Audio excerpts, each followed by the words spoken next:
Welcome. Welcome to DMs Discuss.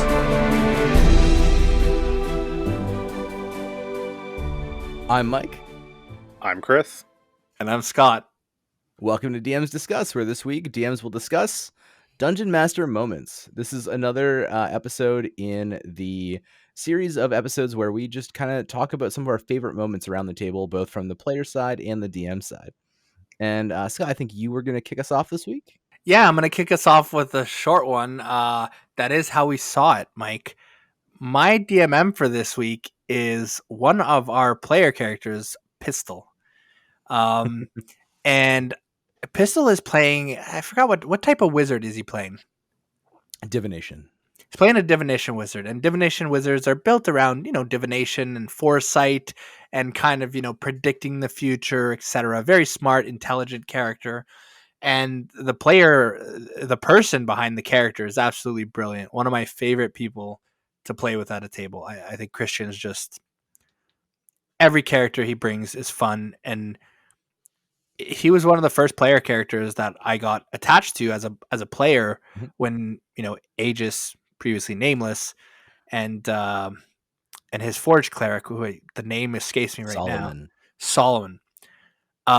Aegis really believed in Solomon and kind of gave him money for the forge and stuff, and that was mostly, now that I think about it, a reflection of Christian as a person and as a player. He just has this energy to him that's super calm, and I really enjoy playing with him. And in our current campaign, Pistol plays a divination wizard who has the portent feature, which, at the beginning of the day, you get to roll a certain number of d20, and you basically write those rolls down. And at any point during the game, you can replace a d20 roll with one of your portent rolls. And Christian has attached a phrase to this and a voice to it as well. So when something happens that Pistol does not like, or that Pistol did not see, you get this, that's not how I saw it. And you get a portent roll replaced. And that catchphrase has become Pistol's catchphrase. So much to the point where when we do something and we fuck up, we go, is that how Pistol saw it? And we kind of, hey, you want to throw a portent in here? But yeah, that's mine for this week. It's super short. I hope we can talk about it because I think it's a fun mechanic. And even though from a DM side, I think it's like, you ruined my plans. From a player side and from a group side, it's like, that's fucking cool. Yeah. From the DM side, I never get with it because I think it's hilarious. So much that I actually let him take Chris's super overpowered Black Strike feat. It's not that overpowered in this game as well. It's very overpowered when it's on a divination wizard. So Pistol not only has the divination feature for that, he also has the Threads of Fate Black Strike feat, which essentially gives him another 3 Threads of Fate die. So he has 5 portents a day instead of the normal 2. So it's very overpowered, but also very funny, and I just love that little like prospector gnome voice he uses for it. Can I give maybe an opinion here? Mm-hmm. I think there are very little feats that are overpowered. I think if someone wants to abuse, I think there are feats that are abusable. And if somebody wants to abuse a feat, if Pistol wants to abuse Threads of Fate and Portent, he would. But he does not. He picks these very opportune moments. Like, he does not re-roll a check for somebody climbing over a fence. He does not re-roll a check in a conversation to convince a lesser lord to give us a cow. He uses these in moments where they're impactful and big. Portent is his back pocket tool. It's not something he throws around. Even though he has like 6 of them, he does not throw them out often. Yeah.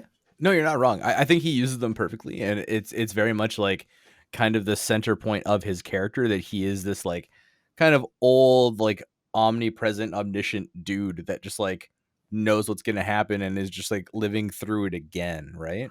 Hey, Chris, how do you see it? I mean, like, I think there's nothing wrong with having a bunch of portent dice, because as you said, like, they are used in a strategic and narrative way, Yeah, like I feel like every time he uses it, it's a situation where like you would use it. Like, it's a very impactful time where like something very bad or something very good will happen if it's used. And I feel like he's very good at like picking and choosing the moments to use it. Oh, absolutely. And I think it's been really nice for me as a player character playing that sorcerer warlock is that when I do quicken mind sliver and throw an 8th level disintegrate out, I have full trust that if that saving throw succeeds, pistol will portent for me. And Yeah. that's been really cool to just, hey, I'm going to throw this out there and fuck it. And just trusting, the group to bail me out of stuff like that has been really, really cool. Yeah, I think that's kind of like the really good thing about playing with people like Christian. They're just like so good at the game, but also so good at working together with other people to make cool shit happen. Like, I think a lot of my favorite moments DMing in this campaign so far have all been like based around like Christian in conjunction with someone else doing something really fucking cool. Yeah, I think it speaks to our group, and like our group isn't this perfect D&D group. Just a few weeks ago we had a little bit of a tussle over some in-table behavior, and everything was sorted out pretty amicably, and people were happy, and we got right back to it. The following like 2 weeks later because we had to cancel one of the games, but I think it speaks to the group we play with. Like finding a group like this who, and Chris is really good at this as well. And Chris, I'm gonna like toot your horn a bit here, but Chris is a very good like Ooh, thank you. enabler. Wait, that doesn't sound that good at all. honk, Are honk, you honk. talking about D&D or just I- in general? Chris is an enabler. In general, but when I say enabler, let me clarify. You can enable people to do very negative and bad things. You can encourage bad behavior, but Chris enables moments and good behavior, and he enables these very like profound character moments. I mean, I now have an amulet with a cat paw tattooed on my shoulder, and that is because Chris enabled Kierna to kind of explore that monster hunter. Chris could have been like, "No, you're never going to be a monster hunter," but he didn't do that. He gave me the yes and. Okay, well, you're not going to be part of the Bell Meow clan, but there is this other route that you might be able to go. That's Yeah, what I mean absolutely. by enabling. For sure. It's honestly a Encouraging. much better route when you think about it, because you're not cursed to literally be forced to do it. Yeah, that would be bad considering the character that was on. Yeah. I told Chris, I said, I had a conversation with Chris and Mike. I need you to promise me that Rick Purr will never return because I'm tattooing a part of that on my body, and I do not want the meaning of that character to change for me, because if it does, that's gonna kind of affect me. But yeah. Yeah, so tempted to bring Rick Purr back just as an absolute dick, but I won't. Yeah, I was originally, before Scott said he's going to get the tattoo, he was going to come back and be just an absolute fascist. Yeah, that makes sense. That makes sense. He grew through his socialist phase and is now becoming a fascist. Was that actually As were they you do. actually planning to bring him back with a different demeanor? No. No, Okay, don't do that to me, man. Yeah, I do gotta. If any of you are interested, I did get a tattoo. It does not have shading, but I will post it in this episode notes if people are Yeah, interested in absolutely. taking a look. Yeah, it's dope. I love it. Yeah, it's fantastic. All right, Chris, do you wanna go next and let us know what your yeah. DMM for this week is? Yeah, for sure. So there's a fairly new campaign that I'm DMing for some colleagues at work, and it's been going pretty well. It's a pretty solid group in there.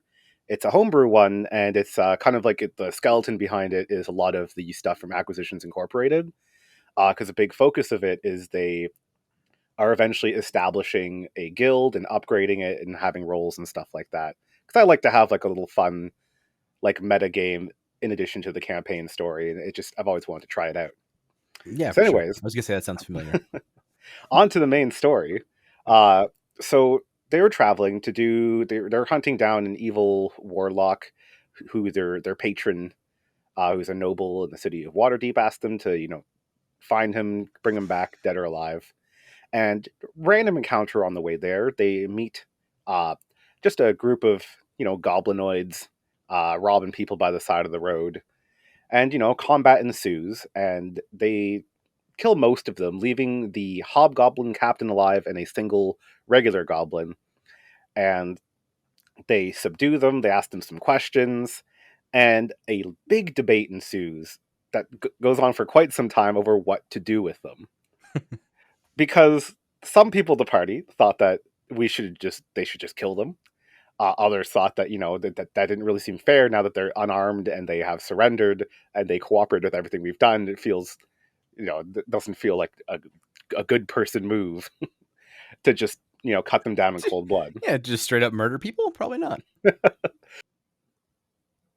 So after all this debate, finally a decision's made that they're going to put them down a empty, like it's a dry old well that's about 40 feet deep. They're going to drop the hobgoblin, the goblin down inside it, give them some provisions and like a jug of water, enough to last them for a few days. They're going to go do their quest, and on the way back, they're going to come get them out and essentially take them in to be arrested. And everyone decides this is a good idea. Most of them are pretty sure they're going to forget about them.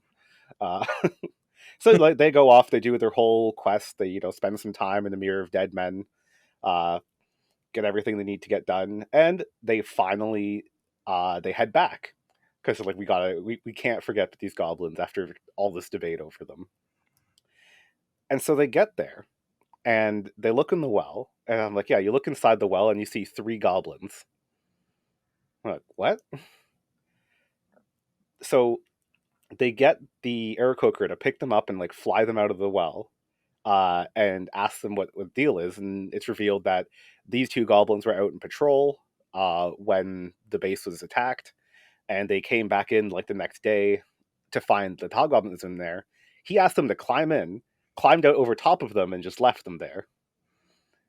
And the party was like, huh, okay, well, what do we do with these goblins? And eventually the player who spent all the time arguing to save them last time decides to just kill them, even though I made them out to be fairly sympathetic, where they were clearly just like following whatever anyone told them to do, but he didn't like their answer of like, are you guys going to rob more people? And they're like, I don't know, I guess if he comes back, I guess maybe.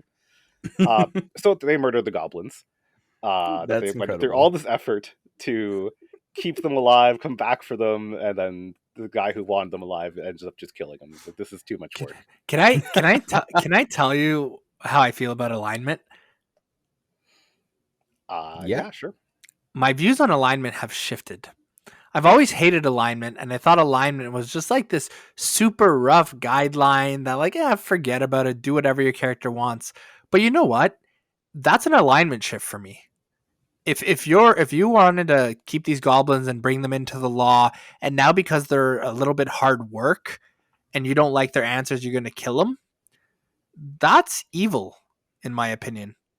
I understand they're stealing, but I feel like if you're going to straight up kill them because you don't like their answers, you are now in the neutral to evilish alignment for me.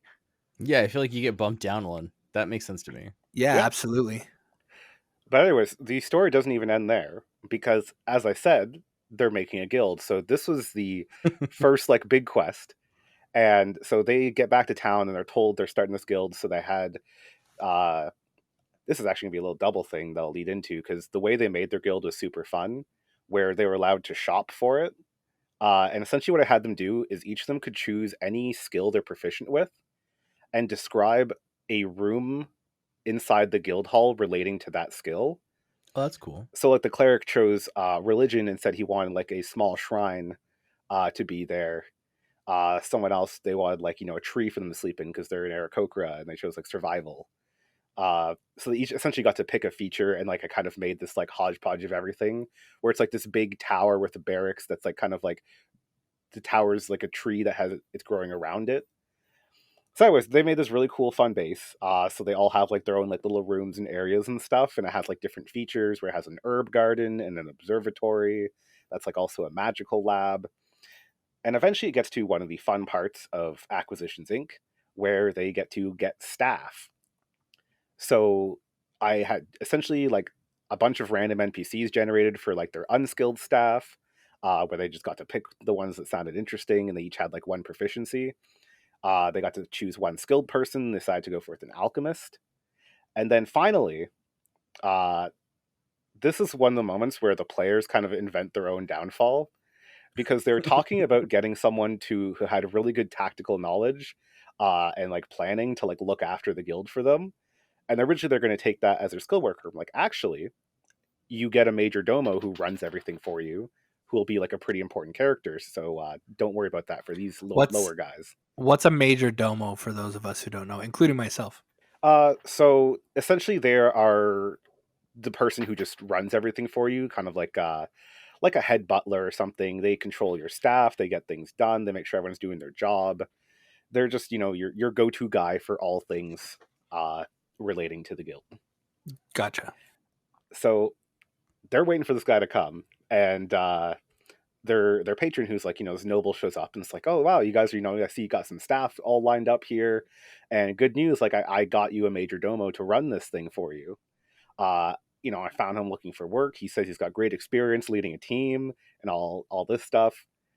And she steps aside, and in walks the hobgoblin. Oh, that's awesome. Like, my name's Grimjaw. Like, it's a pleasure to meet you guys. That's so funny. The party, like, fucking, they lost. That is good. That's good. Yeah, they're waiting for him to come back as like a recurring villain. So they're like, no, he's hired. He works for you guys now. You want to talk about instant regret? Like, I've been making a lot of parallels between life and like, just between life and behaviors and the domino effect. Like, if they arrested these goblins and brought them in, their relationship with this hobgoblin would have started on a very different foot. Mm-hmm. It is funny because he is like he does his job properly, but he is like mildly antagonistic, or reminding them that they killed these goblins. Well, yeah, but if they brought him in, he wouldn't have that negative opinion of them, right? Yeah, just lording over them that he knows they murdered some folks. But yeah, that went over really, really well. That's how you want to start a new job, with your product manager knowing you just killed 3 people. That's fantastic. It's really funny actually, because we don't like plan what stories we're going to tell here so that we don't like spoil stuff. But my story is also very goblin centric. For those of you that are from the Toronto area that are listening, I used to run the newbie nights for Toronto D&D when I was in Toronto. And part of the newbie night is that you get to run like a fun intro, like level 1 to 3 session. And mine, like anybody that is going to run low level stuff is always going to run something that's like either wolves or goblins or kobolds, or you pick like a low level enemy and you stick to it. So for me, I have always really, really enjoyed goblin bosses. And I like to use goblins and goblin bosses in my intro because it's really easy using goblin bosses to get people to run in, to balance encounters around like if characters are doing better than you think they're going to, stuff like that. So one of my favorite moments at the table was actually at a newbie night where we went through and explained the whole rule set, got a bunch of brand new people who had never played before to sit down. And then I kind of walked them through a very short, like a little bit of exploration, a little bit of combat, usually 2 combats. They turned it into 1, which was what kind of made this a fun, different night. This is probably the 4th or 5th time I had run this like adventure. And essentially, you're supposed to go and investigate this little settlement outside of the main town in this new continent that you're exploring. And this settlement has been complaining about goblin attacks, where goblins are coming in and raiding and stealing a bunch of supplies, and some like folks are getting injured. So they go to investigate. There's no goblins there when they get there, but they find out that like they had just raided and had taken off a couple hours earlier. So if they like double time it down the path, they'll probably catch up. These goblins have very good work-life balance. They got everything done. They left a few hours ago. They're doing 4-day work weeks. Exactly. Very, very good work-life balance for these goblins. So they they come in, and every party that I had run this for before had caught up to the goblins, because the goblins aren't like double timing it through the woods. They're just kind of like slowly like jaunting back to their home base with all the stuff they've just pilfered. So this party actually caught up, and the first thing they did was cast sleep and put half the party of goblins to sleep from the woods before they could ever get on top of them. They came in, subdued the other ones, didn't actually kill any of the goblins and just kind of had everybody under wraps and decided they wanted to talk to them, which had never happened before. So in talking to the goblins, the party realized that the goblins were stealing back stuff that had been taken from their land, right? Because the whole point of this persistent world in Toronto D&D was that uh, everybody that was there had come through a portal, and this was like unexplored outside the Forgotten Realms, just never seen by adventurers before. So in my little section of the persistent world that I was developing, goblins were actually like the indigenous creatures of that area. So this settlement was made of wood that was chopped down in goblin land. The stuff that they had gathered from little goblin settlements. They had displaced these goblin settlements to make their own settlement in this like advantageous area. So the party unties these goblins after talking to them and realizing that like maybe they're not in the right here. And they take this goblin like raiding pack back to the goblin base. They are just like completely unaware, just following these goblins, bring them all the way to the home base where the goblin boss and like the final what should be a combat encounter was supposed to take place at this event. And actually came forward to negotiate a peace with the goblins of the area. So it was like there was some combat in the very beginning, but this group of very new players that have never experienced D&D that just like were taken by this story from the original raiding party decided that they didn't want to kill these goblins. These goblins were here before them. They didn't know the goblins. They were just here on behalf of whoever they were like out adventuring for. And they weren't cool with just straight up murdering goblins just because goblins are supposed to be these evil little creatures. So they actually talk to the goblin boss, befriend the goblin boss, and bring him back with them at the end of the adventure to the main city where everything originated to negotiate a peace with the head of the guild that was running the city that they were founded in. So it was very much like an indication of how different games can be based on the party and based on like the decisions that are made. Because the 4 times I had run it before this, everybody had just straight up murdered that original goblin pack. Like, oh, there's a group of 4 goblins ahead of you. You've caught them unaware. They're definitely carrying stuff you can see was described as being stolen from this settlement, and everybody just straight murdered that pack of 4 goblins and then followed the tracks back from where they murdered that pack of goblins to the main area. So seeing this party like take kind of the pacifist approach to it was very, very interesting. And one of like my favorite moments of the table, because it just like indicates that no matter what you plan for and what you set up and how many times you run something, even the players that are at the table and the decisions that are made in that time can completely change the way stuff plays out.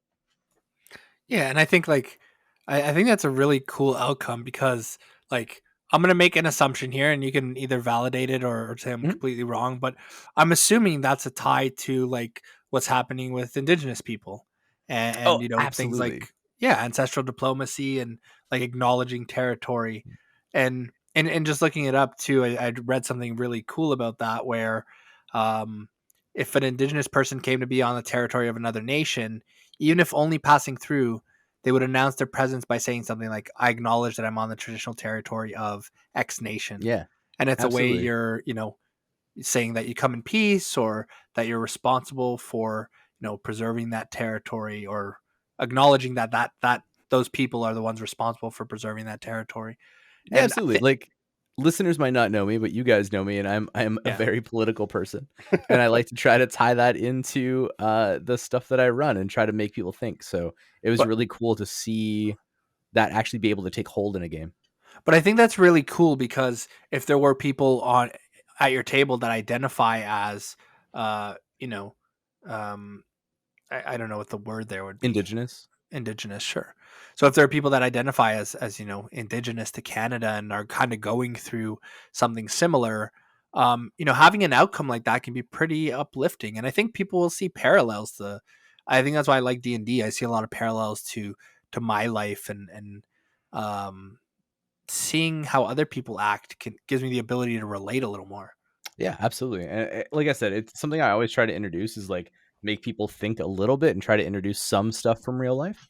And it just happened to actually take with this group, which was fantastic because previously it was just people just straight up murdering goblins without giving them a chance to explain why they were there and what they were doing. So it Yeah, was, I think it yeah. could be I think it could be a very sensitive topic, and it goes both ways, right? Like that could have ended really poorly, but I think it's uplifting to see and have people, when you see something in a different light, sometimes it makes so much more sense. Yeah. This actually reminds me of one more quick story I have. Just Yeah, go talking for it, about man. uh, like earlier, we were talking about alignment and like player perceptions and ways people can handle stuff. Is I'm a really big fan of trying to like throw in a few little things to subvert people's expectations of D&D, especially with like some of the more experienced players, because I don't like when the storyline could be like guess. It's like, oh, like look, it's like it's that creature. They're all evil, so like we know what this is going to lead to. Uh, I Sorry, I have to yeah, no, speak yeah, up here. yeah, I hop in. need to. I hate that. I hate that. I hate the meta of, well, they're goblins and goblins are evil. Mhm. Well, okay, traditionally as a race, yes, but these goblins are here begging for the life of their goblin child. Mm, you got a little conflict to resolve here, and oh, they're evil. That's not going to cut it for me as a DM. Not in this case. Yeah, Yeah, I think it all depends on the world you're in, right? And how you are setting stuff up. And yeah, I also, like I said, I disagree with the just assigning arbitrarily like an alignment to an entire race of beings when like you have no idea the circumstance that's around the specific ones you're talking about. Absolutely, and I think for me, here's the kicker for me, right? If these goblins are evil and these goblins are truly just going around killing everyone they see for no reason and they just love bloodshed, then yeah, go in there and just decimate them, sure. But if you've seen goblins walking around the city, if your DM says that, yeah, there's goblins here and there's these other races and they're all kind of living peacefully, then no, not all goblins are evil, Yeah, right? Like, okay, there might be a clan of goblins that is fucking shit up, but there might be a clan of goblins that's, economists and they work with gold and trade and they really help transport goods. And I hate that. I understand why alignment's there, but alignment for creatures is a guideline, not an yeah, absolute. yeah. totally. So getting back to my use of this to mess with my players. Uh, so they were just kind of exploring an area. There was a bunch of landmarks that they could, investigate for what they were looking for the quest in any order they had, and only one of them was the right one, and just other stuff was just the fun side quest filler that everyone loves in D&D. And so one of these in particular was an old sea fort that when they approached it, there was lights on inside, supposed to be abandoned. There was smoke coming out the chimney, and there was like a bobbing, weaving light, encouraging them to walk across the narrow walkways to get to it. And they're like, suspicious. And eventually, with some scouting, they're able to get a peek down the chimney and see that inside there was an old woman inside with a large bubbling cauldron and another one of these strange balls of light in there with her. And I was like, that's a witch. That's a hag for sure. And eventually, through some talking and stuff, they decided that they would just see if they could talk to her, because they'd heard like, oh, sometimes you can bargain with hags. Maybe she's seen something. Like we outnumber her. Let's see where this goes. And like she opened the door, introduced herself as like this kind old woman, and they talked for a little bit, and she seemed fairly nice. And she was like, "Oh, like, it looks gonna rain. Like, why don't you just like stay for some dinner before you head back to town?" And the wizard in the party was like, "No, this is obvious bait. This is a trap. I am not sticking around here." I was like, "I don't know. She seems pretty chill. Like, let's just stay here." It's like, okay, I hate to be the guy who splits the party, but I'm like, if you guys are really gonna do this, like, I'm going back to town. I'm keeping my character alive. And it's like, okay, well, I mean, you start heading back, and like, one of the like little balls of light, it starts like guiding you to show you the way back. And so yeah, you're doing that. We'll resolve this thing. And they had like this really nice lunch with her. They got some temp HP for eating the stew she gave them, and she explained that she is in fact a witch, but she's aligned with the Fae, and I think I had her so that she was like got her powers from like Titania herself. Oh, that's amazing. And I was like, oh, I was like, yeah, I'm a witch, but like I can have powers for like this good, archfey. And like, oh yeah, I know that warlock who's also like, because I included a Fey warlock earlier. I was like, yeah, he studied under me for a little while. Cool guy. And then the entire time I had the lunch, I narrated that it did start raining, and the wizard just walked all the way back to town and got completely soaking wet. I was like, yeah, you arrived back in town, you're cold, you're hungry, you're soaking wet, and everyone else just had this great time. Yeah. So you mentioned Titania. Yeah. Can you go into that? I'm not familiar. So Titania is one of the archfey of the Feywild. She's queen of the Fey alongside Oberon, based off of Shakespearean lore, I believe. I don't know if he invented it or... Oh, wait, no, it's Celtic, I think. But the point is the D&D stole some of that lore. And yeah, so she's just like the good queen of the Feywild. Gotcha. Yeah, she's the summer queen. Gotcha. Yes. So being aligned with her, pretty good thing. Yeah. Yeah, I love that. You want to confuse the fuck out of your players? Do what Chris just did. Put a stereotypically evil creature, and like no, there's some of the exceptions to the rule. Like that big banquet, you have your clerics spending spell levels and casting rituals to purify food and drink. It's like, yeah, nothing happens to the food. Like nothing, you don't see your magic take effect. And now they're like, oh, why didn't it take effect? Is she more powerful? Like, no, it's already pure and good. Like, I'm not gonna tell you that, but yeah, the food was already purified. She cast purified food and drink for you guys. Yeah, make sure there's no salmonella in this, please. Yeah, right. That's fantastic. I think that's a really good way to fuck with players, is taking their assumptions and taking their judgmentalness, if that exists, Mhm. and just putting it out there and being like, hey, you're gonna judge this creature, then cool, you're walking home in the rain and you're gonna be hungry and cold. Absolutely. Exploit bias at every turn. Not at every turn, but sometimes. I think sometimes, okay, if every evil creature you put in front of a party turns out to be good, that's a problem for players, in my That's fair. opinion. Yeah. But Yeah, I just like what- to include these sometimes as just these little traps for people. Especially, it's designed for often players who are like more experienced in D&D, because they're going to see that and be like, "Oh, I know what this is coming." I'm like, "Ha, psych." yeah, however, I think as DMs we got to be careful with stuff like that, because if I put 9 hags in front of you and they're all evil, and then I give you the one good hag, I shouldn't be surprised that you kill her. 100%. Exactly. Yeah. This is why like I gave them, plenty of information to make this choice to not do this. Like Yeah. I make Yeah. it fair. All right, and with that, we come to the end of another DMM. Hope you guys enjoyed it. As always, if you need to slide into a DMs, you can DM us on Insta, Twitter, or Facebook at DMs Discuss, or hit us up via email at dmsdiscuss@gmail.com. And you don't need to spend 6 hours in an inert, motionless state staring at your phone to find new episodes. You can simply subscribe to us in your favorite podcatcher app. We hope you enjoyed the episode. As always, check the show notes for links and other fun stuff, and we'll catch you after a long rest.